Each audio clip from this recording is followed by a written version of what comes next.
Hello, today is Monday, October 14th, and welcome to episode 372 of Fault Lines, the National Security Institute's podcast that gets you quickly up to speed 3 times a week on the national security and foreign policy debates shaking up America.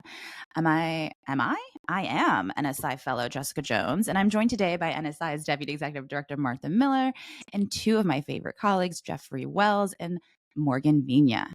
So today, after a nice weekend where my mother was in town, let's just say a fitting topic, rising tensions on the Korean peninsula. Last week, North Korea accused South Korea of sending unmanned drones to scatter propaganda leaflets over its capital city.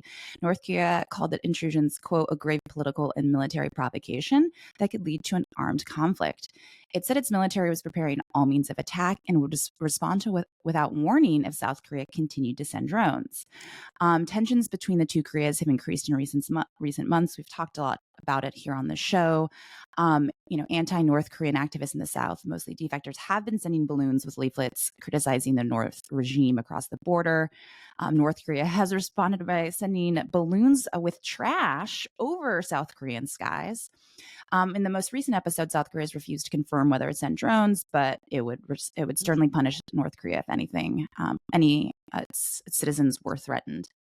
So, what do we think about this? Is this actually an escalation, Martha, or is this kind of the same balloon trash thing that's been going on for the last couple months? Well, it is a form of trash. I think North Korea's claim that South Korea flew drones over Pyongyang, it just fits into a pattern of escalatory rhetoric designed to increase domestic unity by exaggerating external threats. Authoritarian regimes do not easily maintain power. They do so through fear tactics. And one of the fear tactics they often use is the external threat.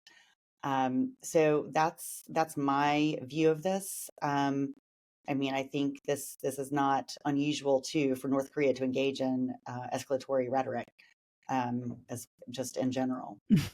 So I'm not too terribly concerned. Okay. And then, Morgan, what do you think? Last year, speaking of rhetoric, Kim declared South Korea a hostile state, and kind of this idea, and I'll put in air quotes because I don't know how much we all believed this, of a special relationship and possibly reunification on the peninsula. Like, that dream was dashed. What do you think about this rhetoric today, this weekend? Yeah, I'm mostly aligned myself with Martha's comments here. I mean, we have talked about this on the show before, and I think it's interesting that this is still going on. I mean, we can make lots of like jokes about, trash and, balloons and stuff like that.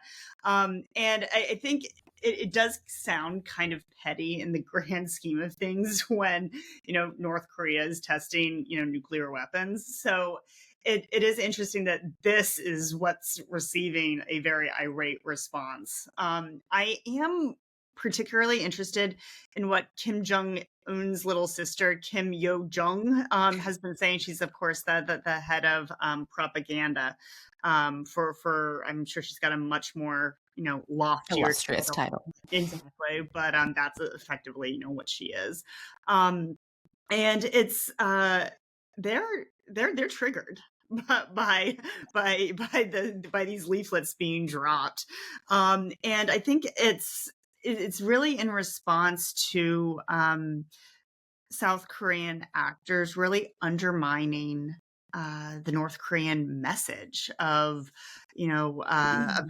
authoritarianism, and ultimately that is truly a threat. Is if the people in an under authoritarian rule no longer have faith or confidence or believe in the message that their leadership is feeding them, then hey, the dictatorship's got a real problem on their hands, right?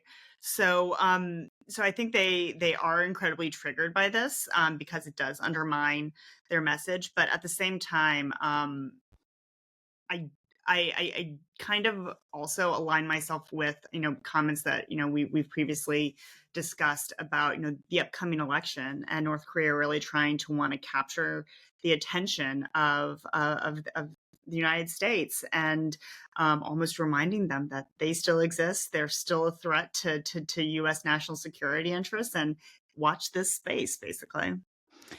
Jeffrey, Morgan brought up the kind of the dichotomy between, nuclear testing and these unmanned drones and the powerful impact that something like a drone could have. Could you talk a little about that and whether you think, if North Korea is trying to still remain scary, continue to stare at the U.S. and make sure that they're on our agenda, what do you think about security in the Korean Peninsula? What do you think South Korea, makes of this new rhetoric?